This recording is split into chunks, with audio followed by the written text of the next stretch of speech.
ಭಾರತೀಯ ಜನತಾ ಪಾರ್ಟಿ ರಾಜ್ಯಾದ್ಯಂತ ನಾವು ಹೋರಾಟವನ್ನು ನಾವು ಮಾಡ್ತಾ ಇದ್ದೇವೆ. ಯಾತಕ್ಕೋಸ್ಕರ ಹೋರಾಟ?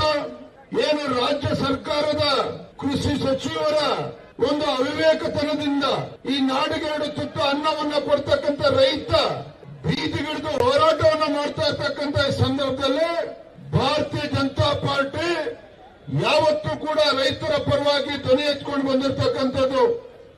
ಭಾರತೀಯ ಜನತಾ ಪಾರ್ಟಿ ಒಬ್ಬ ರೈತ ನಾಯಕ BS ಯಡಿಯೂರಪ್ಪನವರ ಪಾರ್ಟಿ ಇದು. ಇವತ್ತು ರೈತರು ಬೀದಿಗಿಳಿದು ಹೋರಾಟವನ್ನು ಮಾಡ್ತಾ ಇರಬೇಕಾದ್ರೆ ಈ ನಾಡಿನ ರೈತನ ಕಣ್ಣೀರನ್ನು ಒರೆಸ್ತಕ್ಕಂಥ ಪ್ರಾಮಾಣಿಕವಾಗಿರ್ತಕ್ಕಂಥ ಕೆಲಸವನ್ನ ಭಾರತೀಯ ಜನತಾ ಪಾರ್ಟಿ ಮಾಡಬೇಕು ಅಂತ ಹೇಳಿ ನಮ್ಮ ರಾಜ್ಯ ರೈತ ಮೋರ್ಚಾ ವತಿಯಿಂದ ಹೋರಾಟವನ್ನು ಕರೆ ಕೊಟ್ಟಿರ್ತಕ್ಕಂಥ ಸಂದರ್ಭದಲ್ಲಿ ನಾನು ಕೂಡ ತುಮಕೂರಿಗೆ ಬಂದು ಹೋರಾಟದಲ್ಲಿ ನಾನು ಭಾಗವಹಿಸಿದ್ದೇನೆ. ಬಂಧುಗಳೇ, ನಾನು ನೇರವಾಗಿ ಈ ರಾಜ್ಯದ ಮುಖ್ಯಮಂತ್ರಿಗಳಿಗೆ ಮತ್ತು ರಾಜ್ಯದ ಕೃಷಿ ಸಚಿವರಿಗೆ ಎಚ್ಚರಿಕೆಯನ್ನು ಕೊಡೋದಕ್ಕೆ ಇಚ್ಛೆ ಪಡ್ತೇನೆ. ಇವತ್ತೇನೋ ರೈತರು ಬೀದಿಗಿಳಿದು ಹೋರಾಟವನ್ನು ಮಾಡ್ತಾ ಇದ್ದಾರೆ. ಪಾಪ ರೈತರು ಕಣ್ಣೀರನ್ನು ಇವತ್ತೇನು ಹಾಕ್ತಾ ಇದ್ದಾರೆ. ಮಾನ್ಯ ಮುಖ್ಯಮಂತ್ರಿಗಳೇ, ಯಾವುದೇ ರಾಜ್ಯ ಸರ್ಕಾರ ರೈತರ ಕಣ್ಣೀರನ್ನ ಹರಿಸ್ತಕ್ಕಂಥ ಯಾವುದೇ ಒಂದು ರಾಜ್ಯ ಸರ್ಕಾರ ಇವತ್ತು ಯಾವತ್ತೂ ಕೂಡ ಉಳಿದಿಲ್ಲ. ಇವತ್ತು ರಾಜ್ಯದಲ್ಲಿ ರೈತರ ಕಣ್ಣಲ್ಲಿ ನೀರು ಬರ್ಸಿದ್ರೆ ಆ ಮುಖ್ಯಮಂತ್ರಿಗಳಿಗೆ ಯಾವತ್ತೂ ಕೂಡ ಒಳ್ಳೇದಾಗಿಲ್ಲ. ಇವತ್ತು ರೈತರು ಬೀದಿಗಿಳಿದು ಹೋರಾಟವನ್ನ ಮಾಡತಕ್ಕಂಥ ದುಸ್ಥಿತಿಗೆ ತಂದಿರ್ತಕ್ಕಂಥ ಕೃಷಿ ಸಚಿವರೇ, ನಿಮಗೂ ಕೂಡ ಇವತ್ತು ಒಳ್ಳೇದಾಗೋದಕ್ಕೆ ಸಾಧ್ಯ. ಇವತ್ತು ಎಚ್ಚರಿಕೆಯನ್ನು ಕೊಡೋದಕ್ಕೋಸ್ಕರ ಇವತ್ತು ಭಾರತೀಯ ಜನತಾ ಪಾರ್ಟಿ ರೈತ ಮೋರ್ಚಾ ಹೋರಾಟವನ್ನು ಮಾಡ್ತಾ ಇರ್ತಕ್ಕಂಥದ್ದು.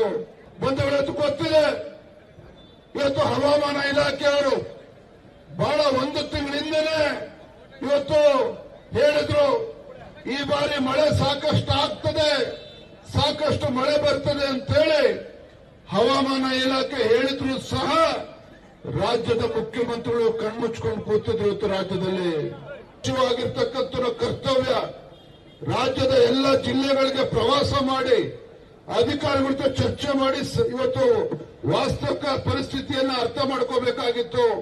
ಅದನ್ನ ಮಾಡಲಿಲ್ಲ. ಆ ಕೃಷಿ ಸಚಿವರು ಕೂಡ ರಾಜ್ಯ ಪ್ರವಾಸ ಮಾಡಲಿಲ್ಲ, ಜಿಲ್ಲೆಗಳಿಗೆ ಹೋಗಲಿಲ್ಲ.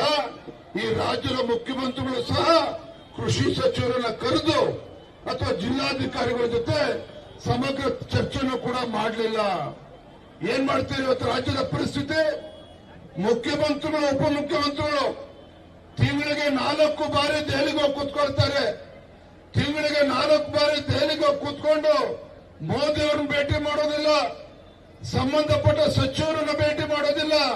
ಅಲ್ಲಿ ರಾಹುಲ್ ಗಾಂಧಿ ಮನೆಯಲ್ಲಿ ಗೇಟ್ ಹತ್ರ ಕೂತ್ಕೊಂಡು ಕಾಯೋದು, ಸೋನಿಯಾ ಗಾಂಧಿ ಮನೆ ಗೇಟ್ ಹತ್ರ ಕೂತ್ಕೊಂಡು ಅವ್ರನ್ನ ಕಾಯೋದು.